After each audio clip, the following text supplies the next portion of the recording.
120 വർഷം മുൻപ് ഗുരു കുമാരനാശാൻ വലപ്പാട് വന്നതിന്റെ സ്മരണയ്ക്കായി പണിതീർത്ത ഗുരു ആശാൻ മണ്ഡലം പ്രവർത്തനം ആരംഭിച്ചു. വലപ്പാട് പഞ്ചായത്ത് പ്രസിഡന്റ് ഷീനിത ആഷിഖ് ഉദ്ഘാടനം ചെയ്തു.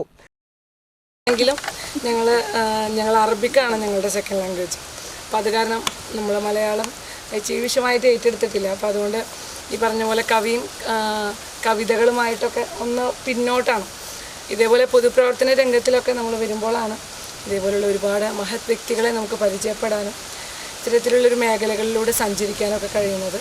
ഇവിടെ വന്നപ്പോൾ തന്നെ ഈ കാറ്റിൻ്റെ ഒരു കാര്യം പറഞ്ഞപ്പോൾ തന്നെ നമ്മൾ ഇവിടെ ഇപ്പോൾ ഈ ഒരു പ്രദേശത്തിനെ കുറിച്ചിട്ട് സജിചേട്ടൻ പ്രത്യേകം സൂചിപ്പിച്ചു.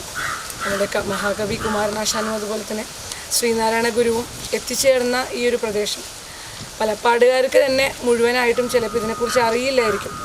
കവിയും അതുപോലെ തന്നെ ശ്രീനാരായണനും അടിപ്പറമ്പിൽ തറവാട്ടിൽ വന്നത് അറിഞ്ഞിട്ടുണ്ട്. അപ്പോൾ നമ്മളോട് മുൻ പ്രസിഡന്റ് നമ്മളോട് സൂചിപ്പിച്ചു അദ്ദേഹത്തിൻ്റെ വീട്ടിൽ ഇതറിഞ്ഞപ്പോൾ ഞാനും അദ്ദേഹത്തിൻ്റെ വീട്ടിൽ ഒരു വട്ടം പോയിട്ടുണ്ടായിരുന്നു. ശ്രീനാരായണ വായനശാല പ്രവർത്തന ഉദ്ഘാടനം മുൻ പഞ്ചായത്ത് പ്രസിഡന്റ് അടിപ്പറമ്പിൽ ദിവാകരനും Kumaranasan Kalimandalam SNTP union president Unnikrishnan തഷ്നാഥും നിർവഹിച്ചു. ഡോക്ടർ സുഭാഷിണി വായനശാലയ്ക്കായി പുസ്തക സമർപ്പണം നടത്തി. SB ശശികാന്ത് പുസ്തകം ഏറ്റുവാങ്ങി.